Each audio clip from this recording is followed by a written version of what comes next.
Hello, everyone. We left off. I wanted us to have time to get down some of the preliminary thoughts for Susie's place and Clara's place, but then I realized we had to put the room back together, so we did not have time to do that. So we're going to start with a few minutes to go in, and you're looking at how do the men speak about Clara's place and Susie's place, and how do they speak about Curly's wife? Somebody asked a good question earlier today. Do I put that in Susie's place and Clara's place here, or do we put this in feminist lens? Because all of this really comes down to feminist lens. I don't care where you put the things, as long as I see them so that I know that you are listening and getting everything into the document, because this is your study guide for the test. If I was to have a question on the test be, how does Steinbeck color the women in the text from a feminist lens, you would be able to answer that question fully and richly because you will have studied using your document here. So everything that's in here is potential fodder for the end of unit test. So you want to make sure you have a thorough and rich understanding of the topics. So we talked about solitaire. There could be a question on the test about solitaire, and you would need to bring into it the multiple things layers of things that we said about solitaire. That solitaire is both hierarchy, and here's how it is symbolic of hierarchy, and it is symbolic for isolation and loneliness, specifically for George, and here's how it's symbolic of those things. But you know to study from that because you have that in your notes here. Questions about how we're using our document. Okay, so you are looking in your book for evidence and of Susie's place, how it is described by the men, what do they say about Susie's place, and how do they talk about it, and then what do they say about Curly's wife, and how do they talk about her. So about 5 minutes. Yes? Do you have another book? I do have another book. Pass that one too. Thank you.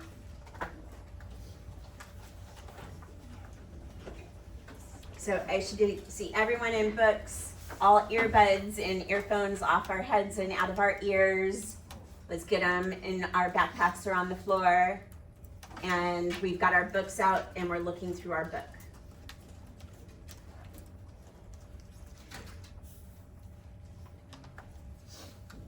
Alex, can you help her get the things she needs?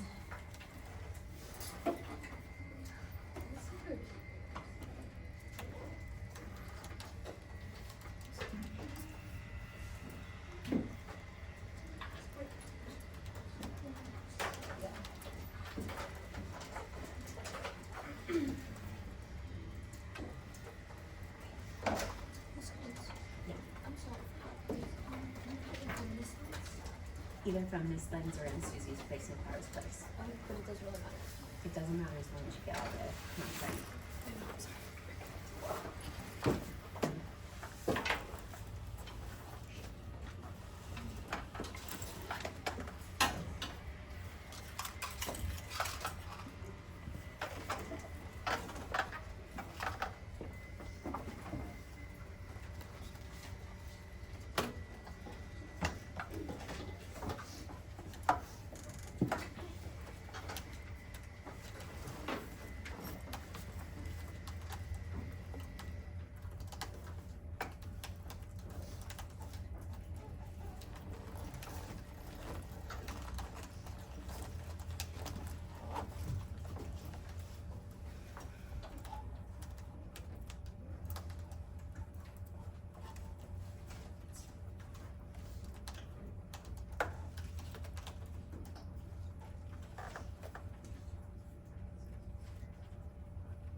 I'm starting to hear the typing. Once you have some ideas, some preliminary ideas about feminist lens and Susie's place and Clara's place and Curly's wife, get those typed in.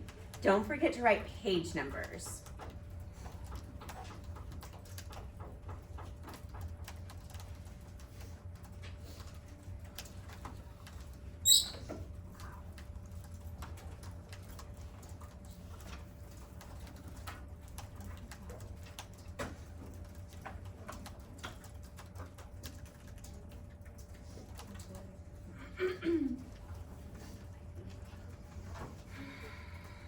Comparing Susie's place versus Clara's place.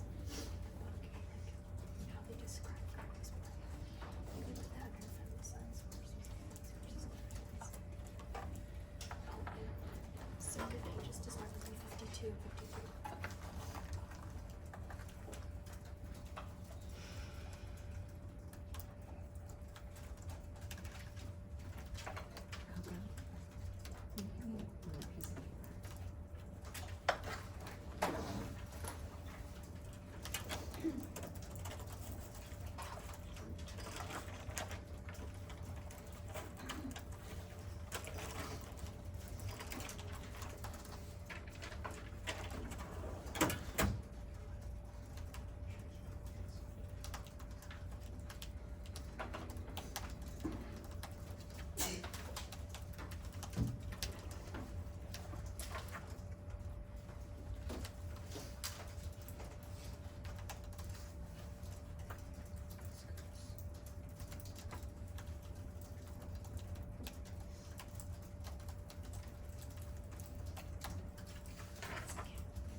Okay, I think we might be to a point before we completely get started.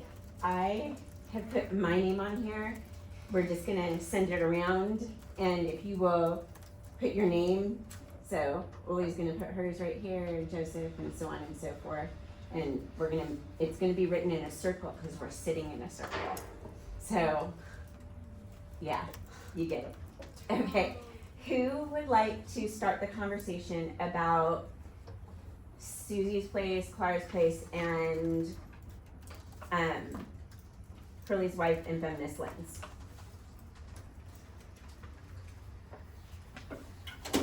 Turner, why don't you go ahead and start us? Okay, so I noticed on page 52 is when they talk about Susie's place and Clara's place. And the manager's saying that Clara's place is, Susie's place, like, it's nice and, you know, it's not expensive, it's obviously, speakeasy, I would say. And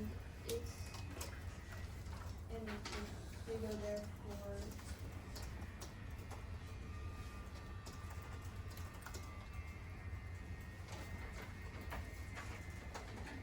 go there for like pleasure, maybe after a hard day of work. And then when they talk about Curly's wife, she's a lot better in terms of like a human being, even though she's giving men the eye. They put her down because they just think she wants to flirt with everybody, and they don't think as much of her, even though Susie's place is a lot less than she is. Okay, anyone want to add to that, or?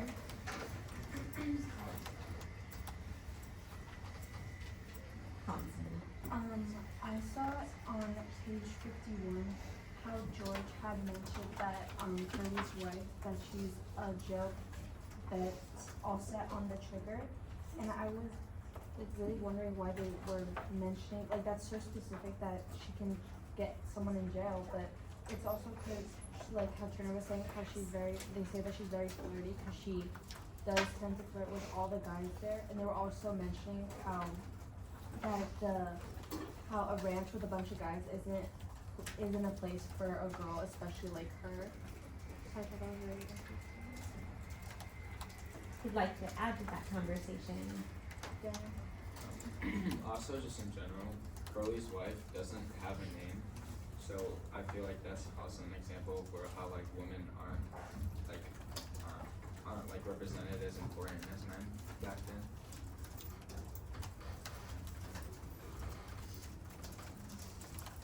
Who I'd like to add to our conversation?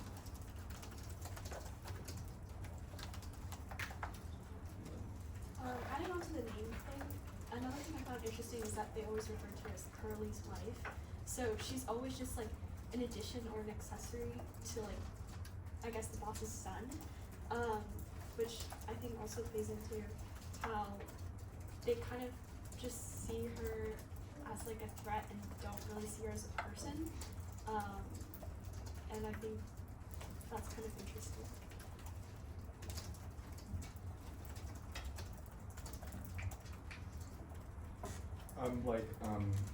There's all these like, maybe not grotesque, but a lot of these like old like fashioned like words that would not be used, and like they're very vulgar like against her. Like page 28, they call her like a tart, and it's just kind of shows they think very low of her, and not more as like an accessory, not really a person. Because I never see anything where they are actually curious and like want to know her. It's more just all these looks and so on. Yeah, I love that. In the book, almost every single time she's mentioned, there's always also some mention of her being like a cheater and all that, the targets.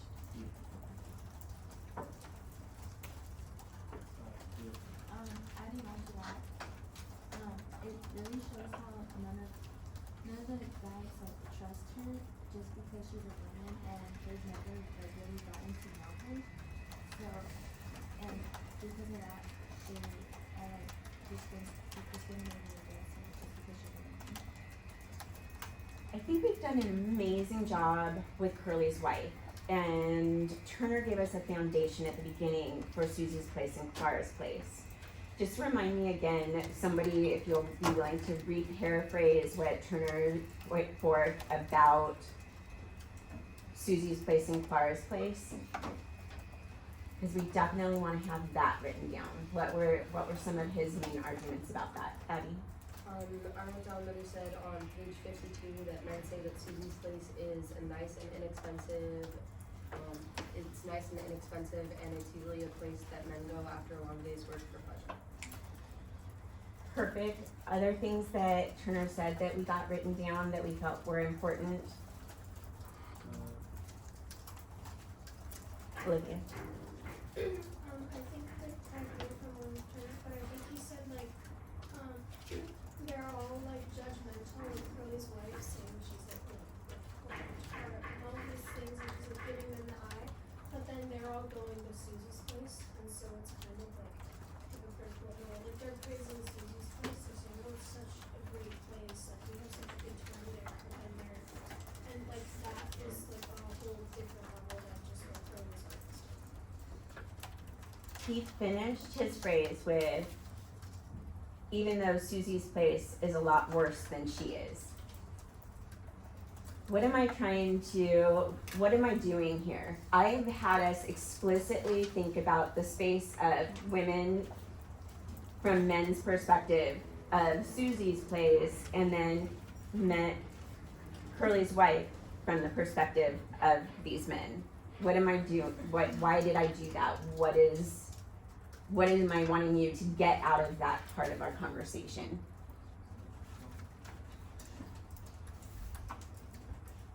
talk to each other. What is the teacher's trying to do here? What I want you to learn.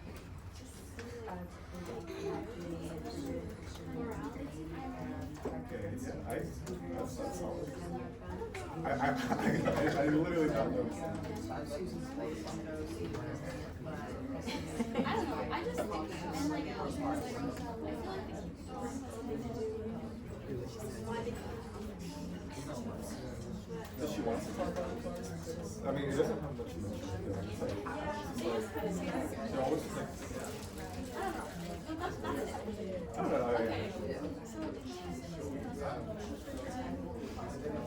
do you like have any Oh, what a circle was that? That's a great circle. 3, let's go ahead and come back together. 2. I love Luke's response because Luke said, I don't know, I didn't think about it. I know you didn't. That's why seminar is super valuable, because that is my job, to help you interpret cues from teachers. One of the things we learn in 9th grade is how to read the teacher, so that we are better able to do that when the teacher isn't as explicit about this. When my 10th grade honors classes, I don't have time to do this. You need to be able to read me. You need to be able to interpret teacher. My job in 9th grade is to help you learn how to do that, how to key off of the things that the teacher is doing, so that you get better at it and you're prepared. What are some of the things you talked about in your small one-on-one small group conversations? Abby. Men were held to a much higher standard than women back then. Okay. We're typing. How do you think so? Men were held to a lower standard than women were. What do you mean by that? So they can add. Men were able to go to places like Susie's Place and see women, but if a married woman like Curly's wife talked to another man, she was called names or considered like teased and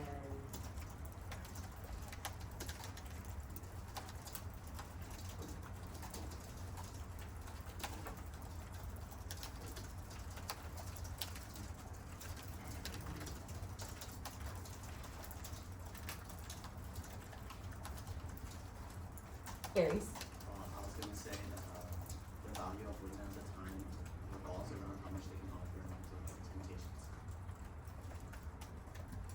One more time, because I don't know if everybody heard it over there. The value of women of the time revolves around how much they can offer in terms of like temptations.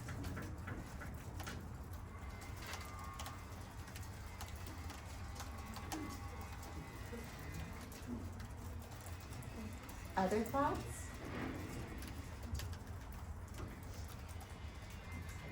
I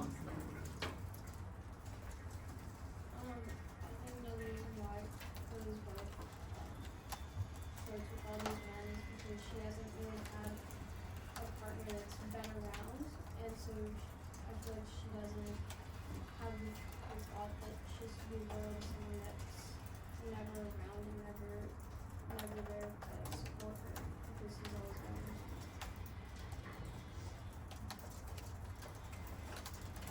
Somebody turn.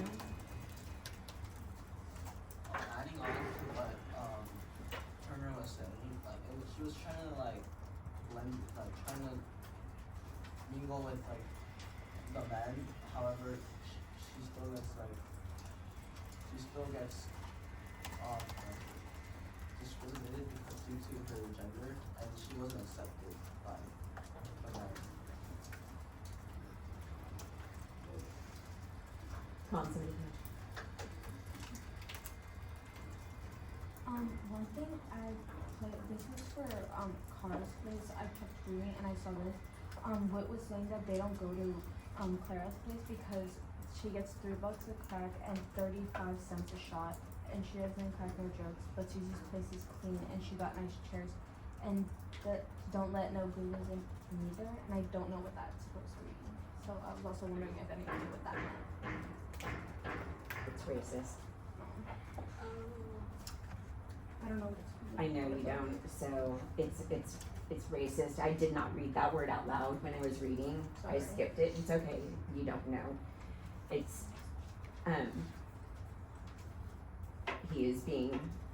he's using what they would have used for an Asian community person.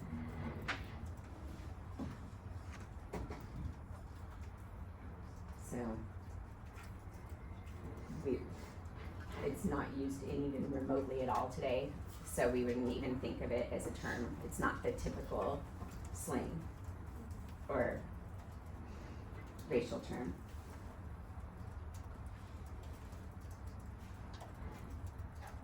All right, so I have intentionally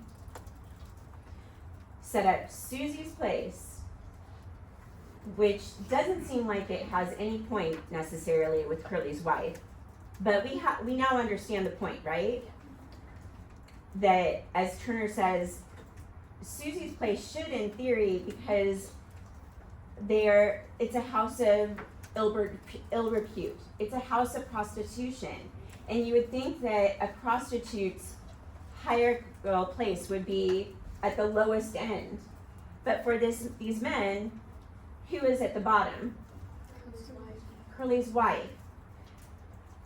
When we are doing this thing where we're putting these two things next to each other, critically, what are we doing? We are what? It's not rocket science term. We're comparing. Yes. When we compare in lit and comp, what is the literary term for this comparing when we push things against each other? Starts with a J. What is it, Chloe? Juxtaposition. It's juxtaposition. If you don't know what juxtaposition is, right now, look it up. Copy paste the definition of juxtaposition in that space.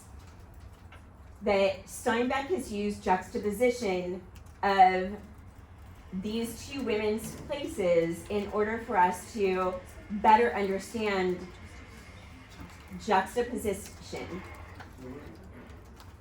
One more time. You're either going to put it in feminist lens or in Clara's Place and Susie's Place section. Wherever you want to put it, it might be best in feminist lens, but it really, really does not matter. But you're wrapping your head around what juxtaposition is, and you're realizing for yourself in your notes how Steinbeck has juxtaposed and why he would do that. How did it help you understand the attitudes about women that we put forth? So take a minute to get that into our notes, and then we are going to move to the next topic.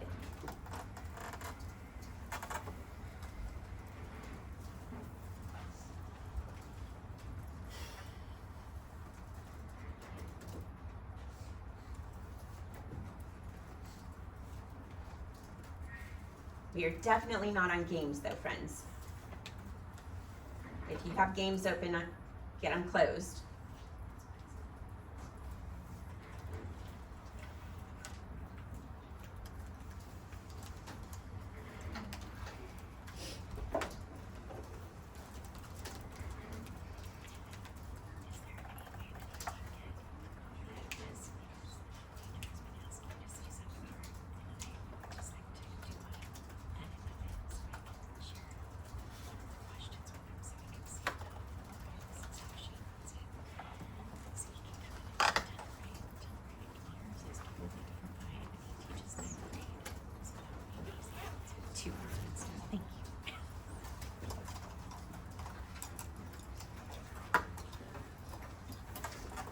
Raise your hand if you need more time. Okay, this is a perfect segue because Aries brought up names and Curly's wife's name, and we talked about that. It was Daniel. Daniel? Yeah. Daniel brought up names. And perfect segue, Daniel. right corner of the room. And the next topic is names. So anything else we want to say about Curly's wife's name before we move forward? Are we good? Take a minute. All the other names like Slim and Crooks and Curly, and what do we want to say about names in the space of names? Thea, do you want to start us? So you're scrolling really quickly to names in your document. The reason why she's never actually named is to kind of use the names because she's just a married woman and that she doesn't have any traits other than she's trying to she has a husband. Okay, so Curly's wife doesn't have a name because it dehumanizes her and it makes her just a woman who belongs to Curly.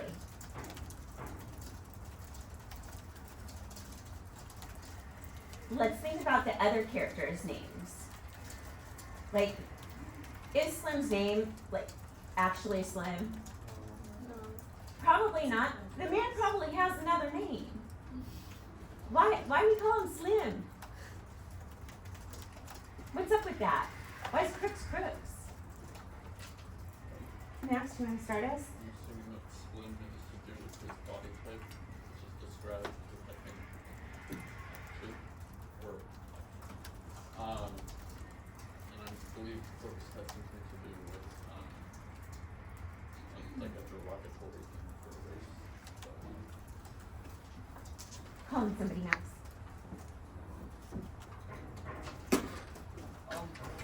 So I think the names they keep calling, like in the story that are called are relating to like their bodies, like their body image. Because Crooks was called Crooks because he had a crooked back. And Slim was called Slim because he had a slim back. At one point in the story, does anyone remember how he ended up with his crooked back? At one point, he was kicked by a horse. He takes care of the horses. He's literally the stable bloke, and so horses are, when they're learning to be a good horse, they're not always gentle, and he got kicked in the back by a horse, and his back is crooked as a result. So he has the name Crooks, and it's a physical trait. Slim is a slim bloke, so we call him Slim.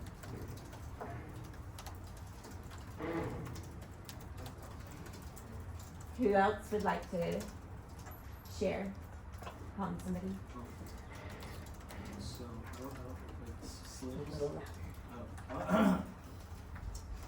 Slim's job at the ranch is a jerk line skinner, just like that buffalo thing. I think that's probably where his name comes from. Actually, never mind. I feel like with the Lenny and George's names, I don't know if this is like intentional, but it's how it feels to me. Like I remember last time we talked about Lenny being like 5 years old and cognitively, and I feel like the name Lenny, it almost sounds like a nickname or like very almost childlike, versus George is just it sounds more like firm and like it sounds like a man's name. Like when you think of a man's name, George is a pretty common one, but Lenny, like especially ending in IE, it just sounds very childlike and that's immature. It sounds like George. He's Lenny. I remember when we first started reading the book, I always got their names confused because I felt Lenny really was like a small guy and George would be like bigger. But like now that we know like how like their personalities and stuff, it does match how they act.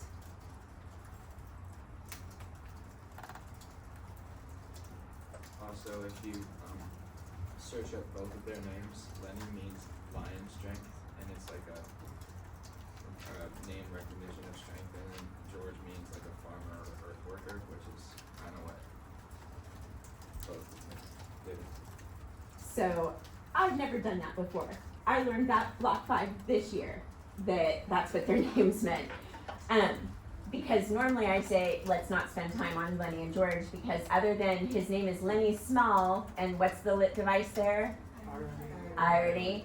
other than that, normally I'm like, it's not like Slim or Curly or things that we can do things with. But that Lenny's name is Lion's Strength, and George's name is Farmer.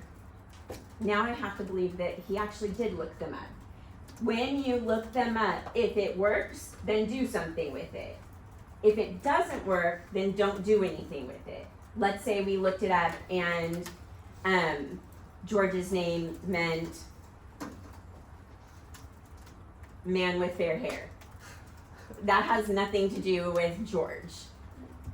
But this definitely seems to work. George aspires to be a farmer, and so we have to assume that Steinbeck is even more brilliant than I thought he was. I already thought he was brilliant.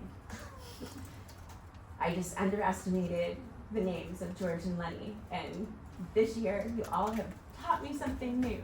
Good for you all. It's my favorite part.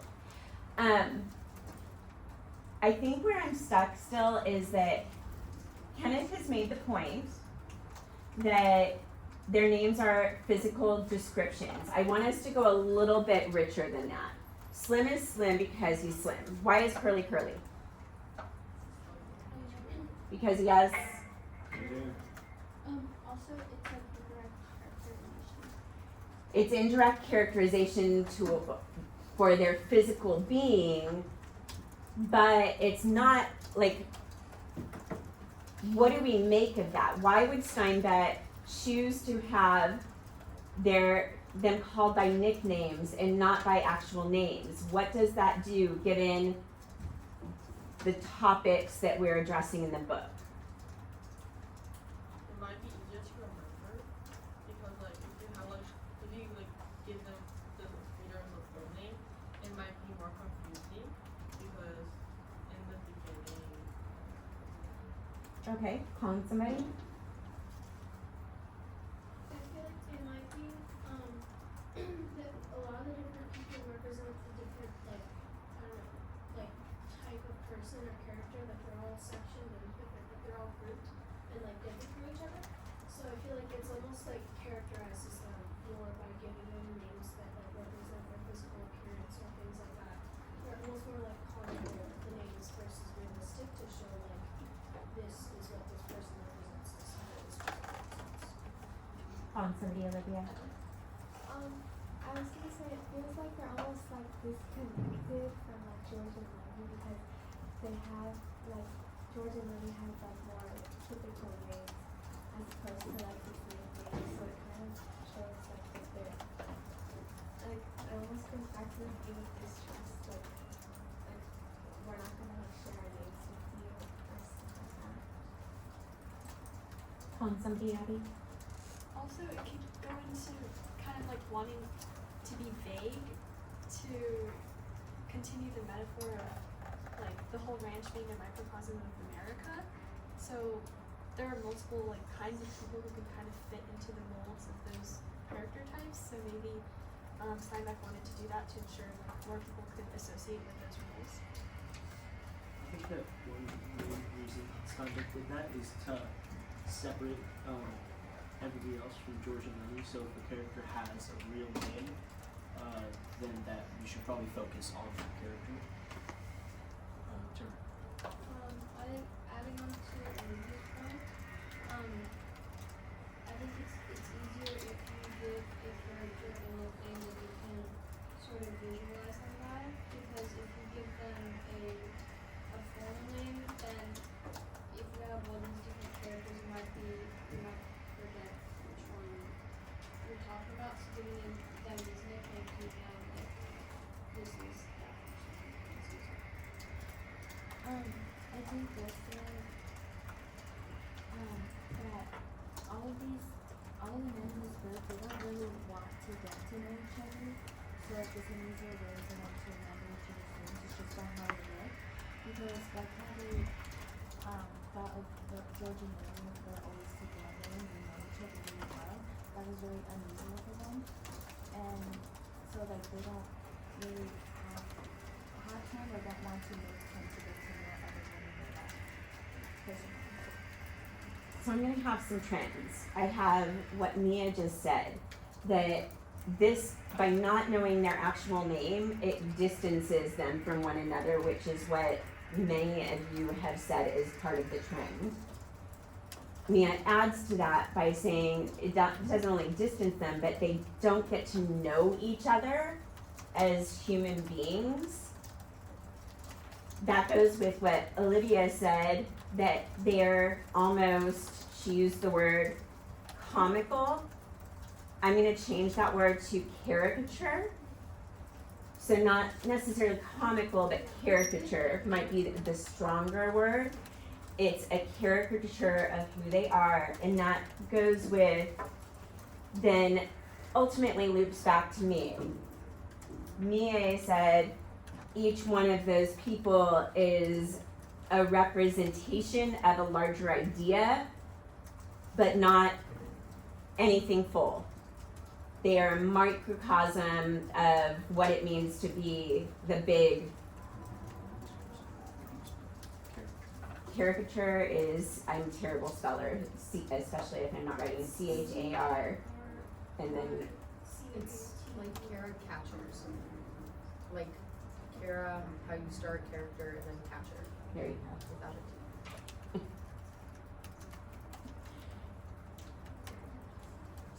They're brilliant teachers who write on the board all the time. You'll notice I never do, because I am the worst speller known to man, because It's not C-H, it's. Yeah, it's C-A-R. It's C-A-R-C. I told you I'm the worst speller ever. I own that. That's why I never.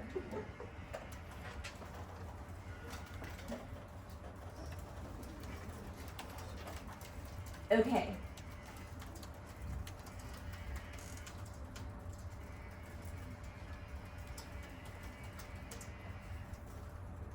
Other questions or clarifications we want to have about names?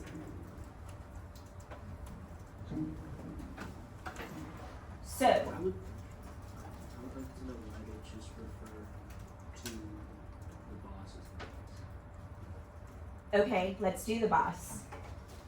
Why is the boss just the boss? Why? Because he is a really important character in terms of status. Why is the boss just the boss? Why doesn't he have a name like Mr. something authoritative? Abby? When he's just named the boss, it doesn't give so much as a person character to him. It gives him just the authoritativeness of the boss instead of having a name which would, it's kind of like Curly's wife, it dehumanizes him and turns him from someone who could have like an opinion on this or blah blah blah. It's he's the boss, what he says goes, listen. So, I've heard the word dehumanization a few times. It dehumanizes Curly's wife. It dehumanizes him.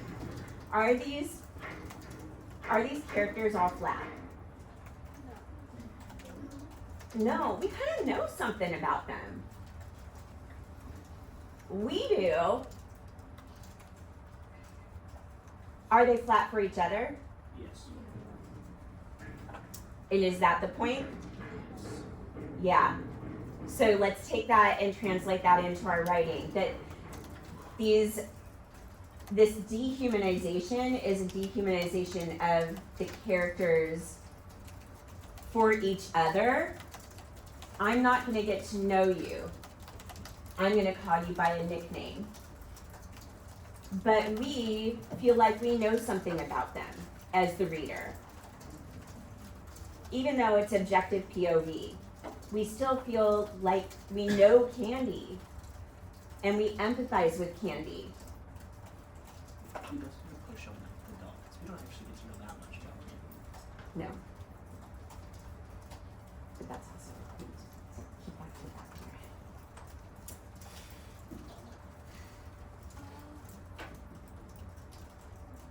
here. And then from there, we're going to segue to Crook's room.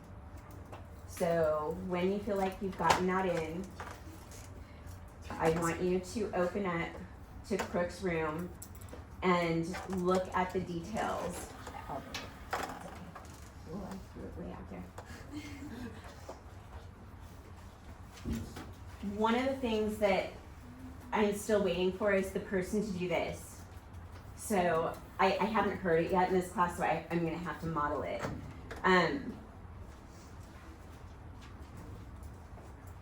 Last class block I did this. Carl's right, Candy. That dog ain't no good to himself. I wish somebody'd shoot me if I got old and crippled. On page 81 in my book. What that meant to me, because Slim said it, was that Slim, who has all of the power on the farm, has told Candy his age means he has no value anymore. He didn't mean it to hurt Candy. He probably wasn't even thinking about Candy. But that comment reinforces the ageism that the people of the time frame might have felt. And the hopelessness, therefore, that Candy feels. Notice that I start with the quote, I've read the whole quote, and that by reading the quote, it helps you all hear the analysis more richly. One of the things that we have not been doing well is that. So this is the challenge.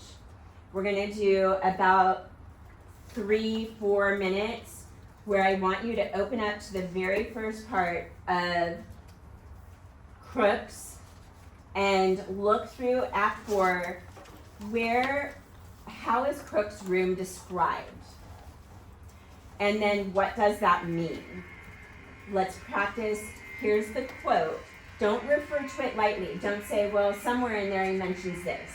Literally read the phrasing and then give us what it means. So about 3 to 4 minutes where you're looking for quotes and then you're explaining what that means. There's going to be a lot of crossover between Crook's room and characterization. So I'm giving you a hint there. What does it mean about Crooks? Crook's room and historic lens, which is still characterization of Crooks. So that's what you're going for. What's in the room? What does it mean about him or the time frame?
Okay, it sounds like the typing is stopped, or we might need to talk with each other. I think, anyone want to start the conversation?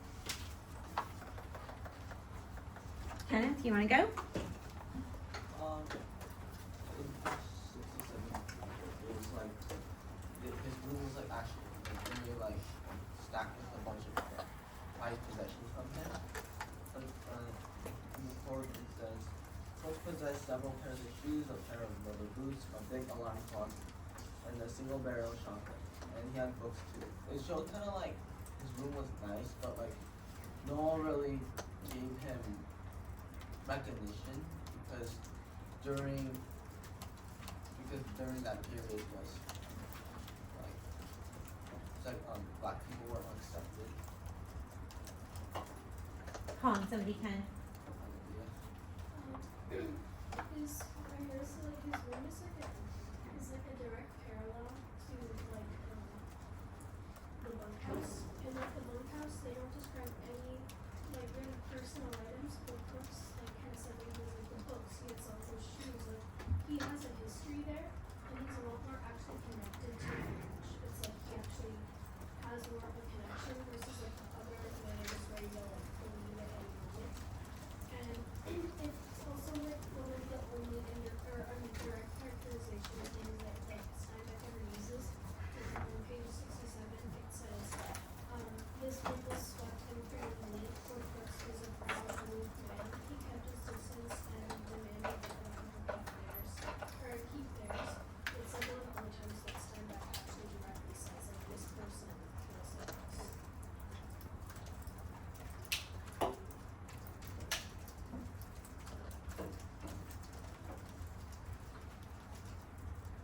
Call on somebody, Olivia. Oh, sorry, I couldn't see you. I don't know if this has like any like really meaning because it's not like really directed towards the room, but I'm noticing there's an unusual amount of direct characterization.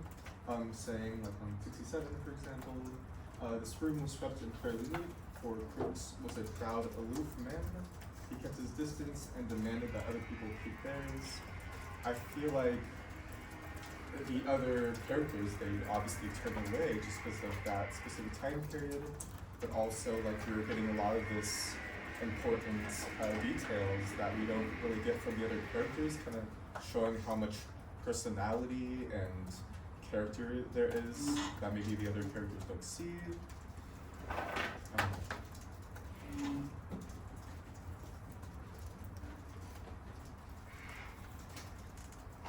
Other things that we want to mention? On page 67, he says, "And on him, he was more feminine than the others, and had accumulated more possessions than he could ever carry on his back." This shows how he will never get out of that job and like has been there for his whole life and can never have a chance to like build a hierarchy and like will always stay on the bottom because of the discrimination at the time.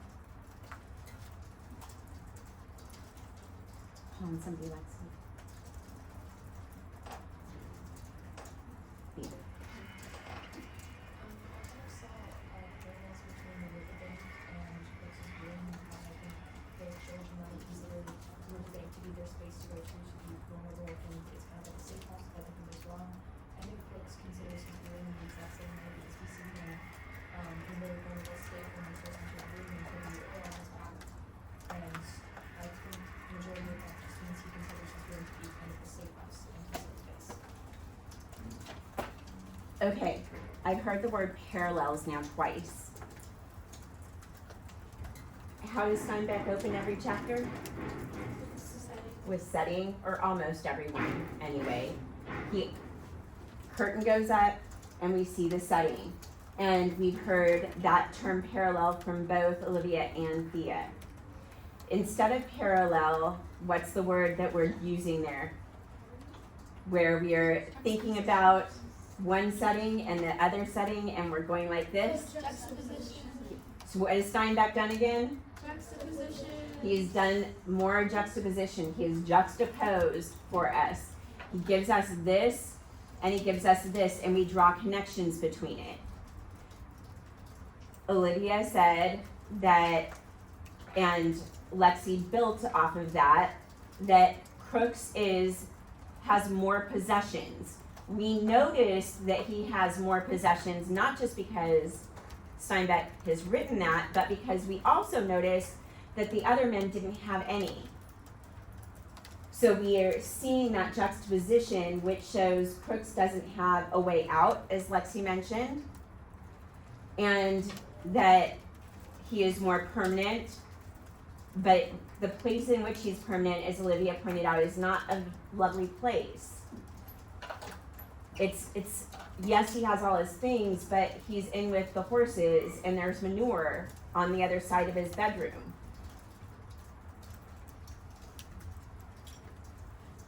There's one other detail that Steinbeck makes sure that he gives us about Crooks. What do we also know about Crooks as a result of the things that are in his room? There might be an image on the projector that kind of goes with that.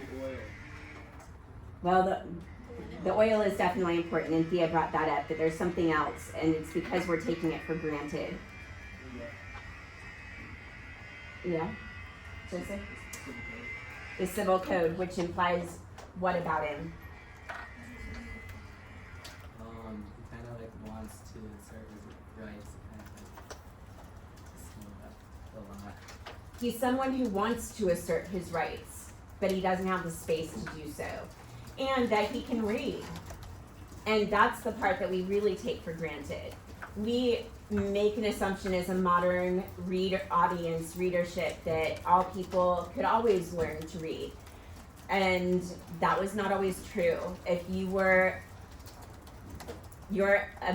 access to education as someone who was not of wealth was limited, let alone someone who was not white.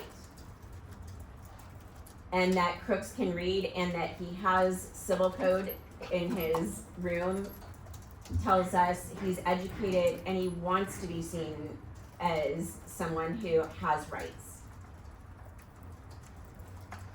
And also, like, the fact that he describes it as mauled, which means he must have gone over it so many times and reread them with, like, the hopes of having equal rights. The word choice was what? Mauled. Okay.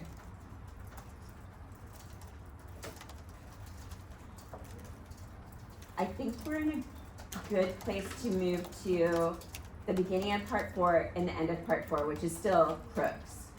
What's happening with the beginning of part 4 and the end of part 4? And just the beginning of part 4 and the end of part 4. Dylan, you want to start us? He was in his room with Lenny, and he kind of had control over him and taunting him and stuff like that. Okay, calling somebody?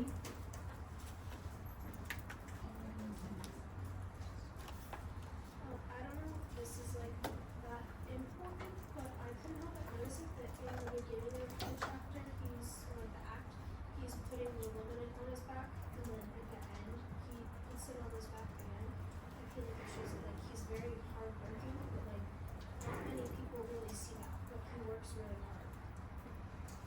All right, that's at the beginning of the act. When we first see Crooks, he's rubbing liniment on his back, and then the last image we get is he's rubbing liniment on his back. That's exactly the same, yes? Yes. Why? What is Steinbeck's point in having the scene open with the image of him rubbing liniment on his back and closing the scene? It kind of shows that like the whole conversation of him wanting to like join your training and stuff and like discussing that like doesn't really affect anything because it just goes on to the same like how Make sure we get that into our notes. So one thing that it does is show us that the whole conversation with him getting to go on be part of this farm isn't going to happen. Haley calling somebody. I think it also represents how the whole story is always going to come back around, or it could also represent how anything that Lenny has done is always going to come back around. And then specifically on page 83, he says, well, just forget it, Cedric's. I didn't mean it, just roll. I wouldn't want to go to no place like that. And it kind of shows how he expects to not get the thing that he wants. Like with the civil code, he wants this dream so badly that he looks it over so many times, but he's defensive in how he rejects it because he's too scared to be disappointed.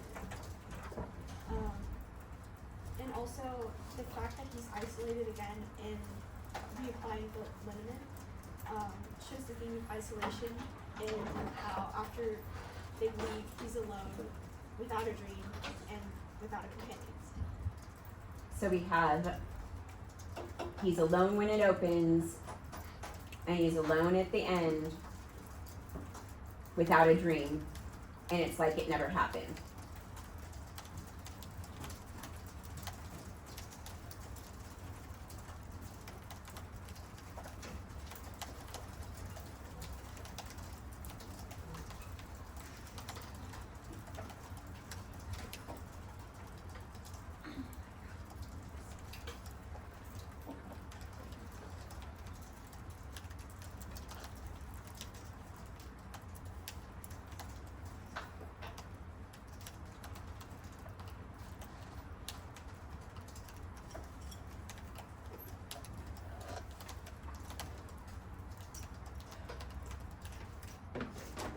All right. So one of the last topics, because you can see we've done a lot with the three themes now: American Dream, isolation, loneliness, and isolation and loneliness kind of go together. The one we haven't talked about is exposition, rising action, and conflict.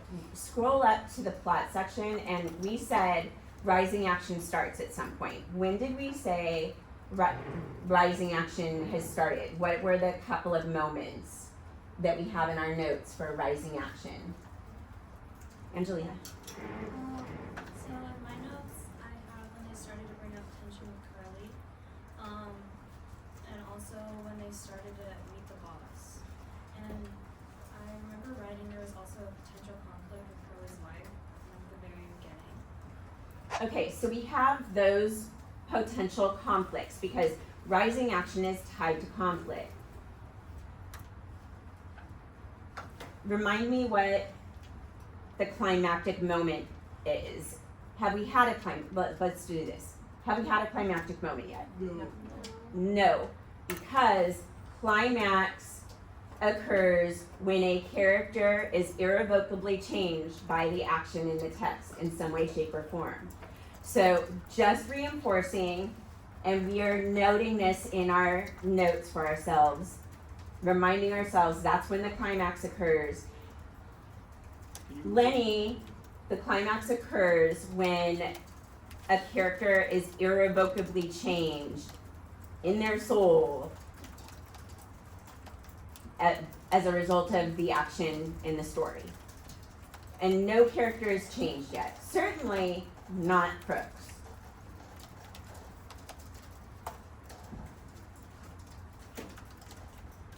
Lenny squeezing Curly's hand till it's all busted up was exciting, but it's not a climactic moment.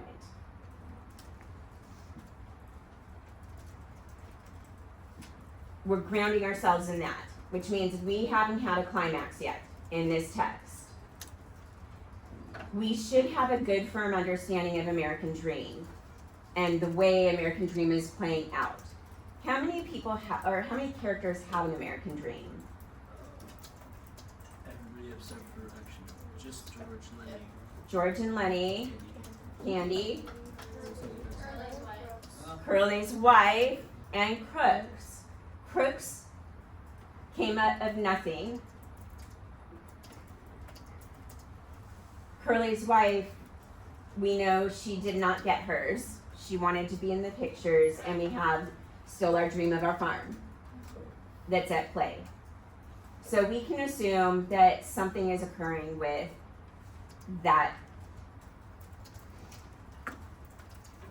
Act 4. There are times when we wonder why things are put into books. Act 4 opens and closes with the same image. Nothing's changed. In theory, I could literally say, all right, everybody, we're going to read this book, but I have to make time for everything, so we're just going to cut Act 4. We're not going to even read it. It's pointless. Doesn't have anything to do with this story. Because plot-wise, where is the tension right now in terms of those themes? What question is at the heart? Will we get that dream? Will George and Lenny get their dream, right? That's what we want to know. Do George and Lenny and Candy get to go live on this farm?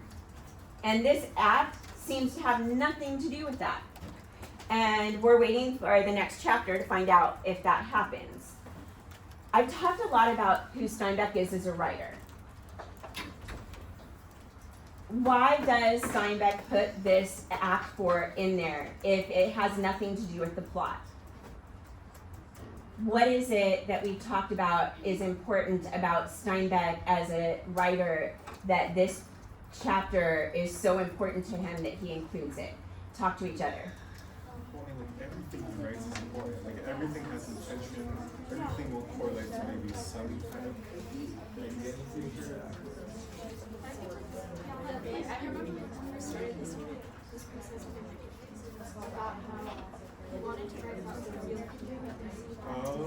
We wanted to because it was kind of an untold part of the times, and it was a perspective that people didn't know about because they thought they were lost and true. So they wouldn't like even a text shows, you know? Yeah. They said text shows they weren't true.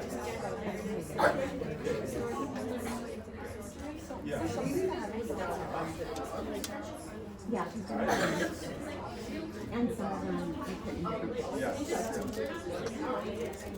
Okay, 3. Let's go ahead and come back together. 2. We're almost done. This is the last question.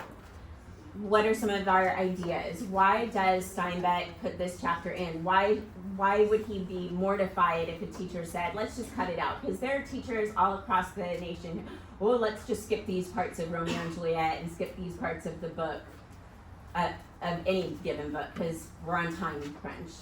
Mia? Something that my table talked about is that how all of the American dreams from Kirk's and Curly's wife and William George, they all represent the isms that A little louder. I'm close and I didn't hear that but last they part. all represent the isms. And why is that important to Steinbeck?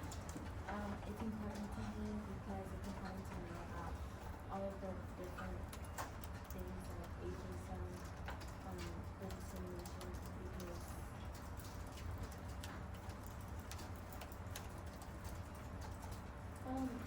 Steinbeck said that when he wrote it, he wanted it to be like more real life, and I think like this chapter shows like everyone's life isn't perfect, and everyone reaches for a goal that sometimes they can't get. And I think it just makes it feel like a little more like relatable.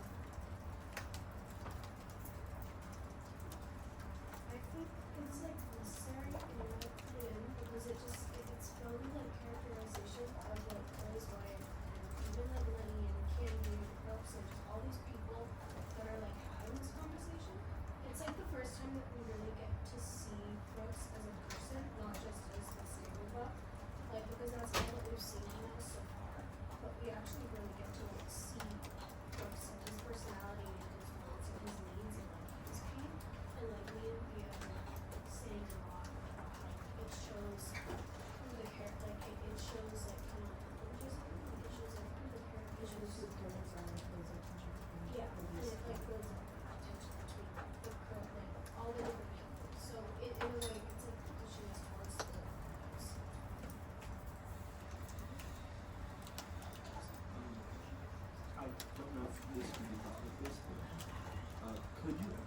George and Lenny might be using candy for his money because it says the candy has $350 and George and Lenny have 10 between the two.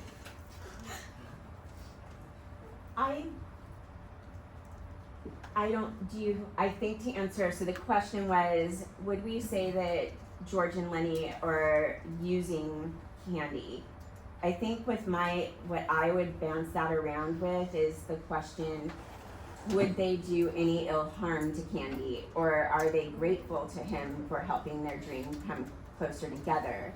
So I'm wrapping my head around that, and those are some of the grapplings I have with it. So much of this book is psychology, going back to our Kohlberg's theory of morality, really understanding human beings, which is why we read this book at high school level and not in middle school, because middle schoolers, frontal cortex and all of that good stuff in health, apparently, not in bio, coming to fruition. Turner, your hand was up. Yeah, I was just gonna say, like, this chapter gives more of the isms, and I think that gives us more insight on the characters, and it shows us what they've done in life and how bad that they might want this dream, just based on their personal experiences and how they've lived and grew up. I think we're in a really good place. I think we have a strong foundation from which to begin reading the remainder of the book. We have about 10 minutes by the time I'm done yapping. What do we do with this? Because I've said this is your study guide. If all you do before a test is reread, you're not going to do as well. You might earn a B, you might earn a C, but you've already come to learn that the tests are not easy anymore. They're much more difficult because we're upping the game and we're upping the rigor and you're having to do way more. So one of the things we have to learn is, how do you study from these materials? I have 2 suggestions. Many of you have written in chunks like Olivia has here. Ole has written in a large chunk. So what I would do is one of 2 things. I either reorganize my notes, or I take this, and because my book is lightly annotated and all Miss Cruz has given me time to do is mark like points that she wants to talk about, I take this and I annotate my book. That is studying. Taking this and transferring this into my book by rewriting it and making notes and finding the quotes in here, that's one way of studying. Studying strategy number 2. Because Oli has written it like this in a big chunk, I might then say, okay, well, this, I don't have my book, or I'm not as comfortable with that. I would go through and start bullet pointing the ideas and adding to them where I need to, so that I am organizing these thoughts so that they make sense. Because we're recording a conversation, but it's not always logical. Remember, sometimes I'm like, okay, these 3 people talk. Now let's loop back to that first point. And so I might go in and say, oh, she made a big deal out of this. I'm going to bold this one and color it. So that's something else I am doing to study. Studying is not just reading over our notes. Studying is reorganizing the things that we have so that we're making meaning of them a second time. And then we don't have to spend as much time doing that last bit of work. So, like I said, 10 minutes, which is really means 5 because we have to put the room back together. So 5 minutes. I want us to stay stationary. I want us to choose one thing that we're either going to reorganize or transfer into our books as annotations. Just one thing. Give it a go. What can you do to study for the test using your notes?